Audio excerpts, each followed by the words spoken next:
હાલો મિત્રો, તો આપણે સોરઠના કષ્ટભંજન દેવ એટલે કે બગદાણાની નજીક જે આવેલા છે કષ્ટભંજન દેવ, એના દર્શને જવાનું છે. તો આપણે ધીમે ધીમે નીકળીએ, દર્શન કરીએ. જય હનુમાન દાદા. તો આ કષ્ટભંજન દેવ છે તે ભાવનગર જિલ્લાના મહુવા તાલુકામાં બગદાણા ગામની નજીક આવેલું છે. જાબિંદાસ બાબાનો મોટો આશ્રમ છે અને ત્યાંથી 10 કિલોમીટર જેવું થાય. તો આપણે તે કષ્ટભંજન દેવ હનુમાનજીના દર્શન કરવા છે. તો આજે આપણે નીકળી ગયા છીએ કષ્ટભંજન દેવના દર્શન કરવા. તો વિડીયોમાં શેર સુધી બન્યા રહેજો. જો વિડીયો સારો લાગે તો લાઈક, શેર અને કમેન્ટ કરવી. તો ફાઇનલી આપણે કષ્ટભંજન દેવે પહોંચી ગયા છીએ. તો કષ્ટભંજન દેવનો નાનો એવો આશ્રમ છે અને ગૌશાળા છે અને જગ્યા છે. આ તમે બોર્ડ વાંચી શકો છો, કષ્ટભંજન દેવ હનુમાનજી, ઠળિયા ગામમાં આવેલું છે. ગૌશાળા પણ છે.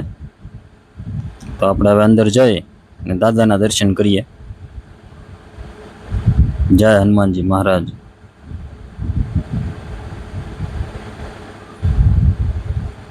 તો આ દાદાની મૂર્તિ છે, મસ્ત મૂર્તિ છે.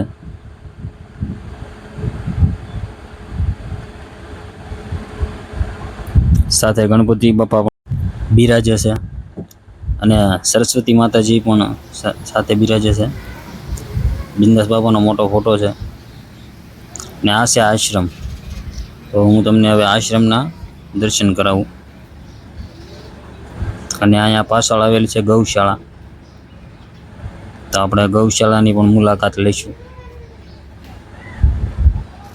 હવે આટલી પેલા બાકામાંથી જોઈ લઈ ગાયું છે કે નહીં એમ. હા, છે તો ખરી. તો હવે હું તમને ગૌશાળામાં ગાયુંને દર્શન કરાવું હમણાં. તો આપણે હવે ફરીને જાશું ગૌશાળામાં. તો આ છે ગૌશાળા.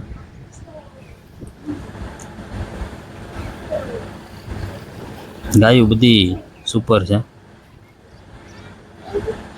અહીંયા સેવકો પણ છે જે ગાયોની સેવાઓ કરે.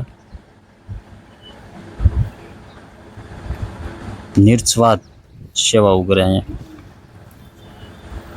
ને આ છે આશ્રમની જગ્યા. જો આ વ્લોગ સારો લાગે તો તમે પણ આવો ને આ કષ્ટભંજન દેવના દર્શન કરો ને ગૌશાળાની મુલાકાત લ્યો.